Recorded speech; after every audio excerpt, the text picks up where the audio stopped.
దేశ రాజధాని ఢిల్లీలో భారీ భూకంపం సంభవించింది. దీంతో ప్రజలు భయంతో ఇళ్ల నుంచి పరుగులు తీశారు. ఈ రోజు మధ్యాహ్నం 2:40 ఢిల్లీతో పాటు ఎన్సీఆర్ పరిధిలో పలు సెకన్ల పాటు భూ ప్రకంపనలు సంభవించాయి. దీంతో ప్రజలు తీవ్ర భయాందోళనకు లోనయ్యారు. అటు పాకిస్తాన్లోనూ భూ ప్రకంపనలు వచ్చాయి. లాహోర్, ఇస్లామాబాద్లో కూడా ప్రకంపనలు సంభవించాయి.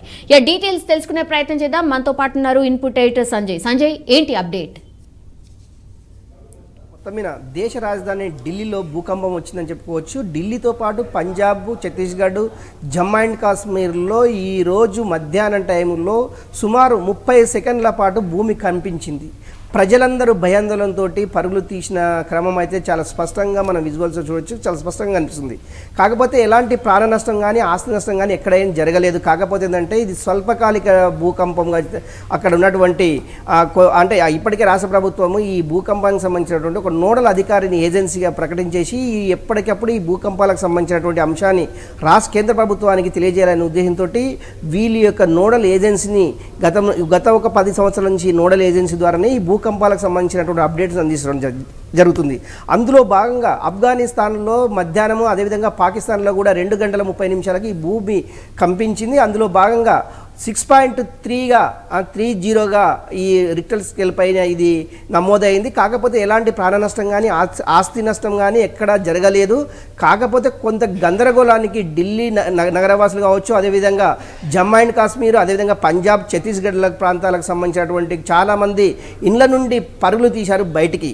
కాకపోతే ఒకటి, ఇలాంటి భూకంపాలు గతంలో చాలా సందర్భాల్లో వచ్చాయి. కాకపోతే కొన్ని ప్రాంతాలలో కొన్ని ఇల్లు పగుళ్ళు పగిలినట్టు కొంత సమాచారం, అదేవిధంగా కిచెన్లో ఉండేటటువంటి కొన్ని కిచెన్ సామాగ్రి కూడా కొంత కింద అదే సౌండ్ తోటి వాళ్ళు ఈ యొక్క భూకంపం వచ్చిందనే ఉద్దేశంతో ఈ యొక్క సౌండ్కే వాళ్ళు బయటికి పరుగులు తీశారు. ఏదేమైనా కూడా ఇప్పుడు జరిగినటువంటి ఈ భూకంప తీవ్రతతోటి ఎలాంటి ఆస్తి నష్టం కానీ ఎలాంటి ప్రాణ నష్టం కానీ ఎక్కడ సంభవించలేదనేసి ఈ యొక్క భూకంపానికి సంబంధించినటువంటి నోడల్ ఏజెన్సీ ప్రకటించడం జరిగింది. సౌమ్య, ఇప్పుడు సంజయ్ 6.3 అనంటే తీవ్రత ఎక్కువగా లేకపోతే నార్మలేనా?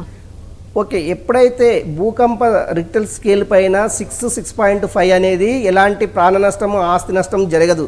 ఎప్పుడైతే 6 నుంచి 7 దాటుతుందో తీవ్ర నుంచి అతి తీవ్రతగా అభివర్ణించాలి. దీనివల్ల ఏంటంటే చాలా తీవ్రమైన ప్రాణ నష్టం జరుగుతుంది, ఆస్తి నష్టం కూడా జరిగే అవకాశం ఉంది. అలాంటి భూకంపాలు మన ఇండియాలో ఎప్పుడు కూడా జరగలేదు. అంటే ఒకసారి 6.9గా వచ్చింది, అది పంజాబ్లో కొంతమంది అంటే చనిపోయిన దాఖలాలు లేవు, కానీ కొన్ని బిల్డింగ్లు అంటే అది ఓల్స్ పడేసేసి కూలిన పరిస్థితి అయితే చాలా స్పష్టంగా అనిపించింది. గతంలో కూడా హైదరాబాద్లో కూడా 2-3 సార్లు జూబ్లీ హిల్స్, బంజారా హిల్స్లో కూడా భూకంపం కంపించింది. అప్పుడు 6.4గా రికార్డు స్కేల్ పైన అది నోడల్ అధికారులు చెప్పడం జరిగింది. నిజంగా కూడా ఈ 6, 6.5, 6.4, 6.5, 6.6 అనేది అంటే పెద్ద తీవ్రత ఉండదు. ఓన్లీ భూమి కంపించి కొంత భయాందోళనకు అయితే స్థానికులు గురి కావడం జరుగుతుంది. కాకపోతే ఆస్తి నష్టం కానీ ప్రాణ నష్టం కానీ జరగదు. 7 దాటిందంటే ఈ యొక్క భూకంప రిక్టర్ స్కేల్ పైన 7 దాటితే ప్రాణ నష్టం కానీ ఆస్తి నష్టం కానీ తీవ్ర స్థాయిలో ఉంటుందనేసి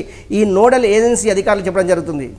ఇప్పుడు 6.3 తీవ్రత వల్ల మళ్ళీ అంటే ఆఫ్టర్ ఎఫెక్ట్స్ కూడా ఉంటాయి అని అంటూ ఉంటారు కదా. సో ఈ తీవ్రత కూడా దాని తర్వాత కూడా ఆఫ్టర్ ఎఫెక్ట్స్ కూడా ఉంటాయా? అంటే మళ్ళీ చిన్న భూకంపాలు వస్తాయి అనేది కూడా అంటూ ఉంటారు కదా. సో ఎంతవరకు సంభవించవచ్చు? ఇట్లాంటి పాసిబిలిటీ ఎంతవరకు ఉంటుంది? ఒకటి సౌమ్య, అంటే ఇప్పుడు ఈ రోజు జరిగినటువంటి ఢిల్లీలో జరిగినటువంటి భూకంపం ఏదైతే ఉందో ఇది పొద్దుగాల మధ్యాహ్నం టైంలో జరిగినటువంటి భూమి కంపించింది. తర్వాత ఆఫ్ఘనిస్తాను, తర్వాత 2:30 పాకిస్తాను. అంటే ఈ 3 ప్రాంతాలు ఒకే ఏరియాకి సంబంధించినటువంటి ప్రాంతం కనుక ఒక చోటు నుంచి ఒక చోటుకి ఈ భూమి కంపించడంతో ఇది ఒక తీవ్రత అంటే మళ్ళీ వస్తుంది అంటే చెప్పలేము. కానీ ఒకటి, ఈ భూమి తీవ్రతని యొక్క భూమి ఎప్పుడైతే ఎక్కడైతే ఏ ప్రాంతంలో అయితే కంపిస్తుందో ఆ ప్రాంతానికి సంబంధించినటువంటి కావచ్చు, ఆ ప్రాంతంలో ఉండేటటువంటి భూమి కంపించే ప్రాంతాలను ఈ యొక్క నోడల్ ఏజెన్సీ ఎస్మాతికి అనేసి ఒక ఏజెన్సీకి అప్పచెప్పేది ఎప్పటికప్పుడు అంటే భూమి కంపించే అంటే భూకంపాలు వచ్చేటటువంటి క్రమం ఏదైతే ఉందో ముందుగానే పసిగట్టేసేసి అంటే కేంద్ర ప్రభుత్వానికి కావచ్చు ఆ రాష్ట్రాలకు సంబంధించినటువంటి రాష్ట్ర ప్రభుత్వాలకు హెచ్చరికలు జారీ చేసే అవకాశము చాలా స్పష్టంగా ఉంది. కాకపోతే ఇప్పుడు వచ్చినటువంటి ఈ రిక్టర్ స్కేల్ పైన 6.3 అనేది ఏంటంటే దీనివల్ల ఎలాంటి ఆస్తి ప్రాణ నష్టం ఉండదు కాబట్టి ఏజెన్సీలు అప్పటికే హెచ్చరించాయి. కాకపోతే దీనివల్ల ఎలాంటి ప్రమాదం లేదు అనేసి అంటే ప్రభుత్వాలు కూడా పెద్దగా పట్టించుకున్న దాఖలాలు పట్టించుకోలేదని చెప్పుకోవచ్చు. నిజంగా కూడా అంటే ఏ మేరకు అంటే హైగా అంటే 7 దాటి వచ్చి రిక్టర్ స్కేల్ పైన 7 దాటి వచ్చిందంటే ముందుగానే ఈ యొక్క భూకంపాన్ని పసిగట్టేటువంటి పరికరాలు మన ఇండియాలో ఉన్నాయి, దేశవ్యాప్తంగా ఉన్నాయి. వాటిని ఏ విధంగా అధిగమించాలని అది అవకాశాలు కూడా చాలా స్పష్టంగా కనిపిస్తాయి. కాకపోతే ఏంటంటే ఇప్పుడు వచ్చినటువంటి ఈ యొక్క భూకంపం తీవ్రత చాలా తక్కువ ఉంది కనుకనే పెద్దగా ఎవరు కూడా పట్టించుకునే దాఖలాలు లేవు. ఒకటి ప్రజలు మటుకు కొంత భయాందోళనకు గురైనని చెప్పుకోవచ్చు సౌమ్య.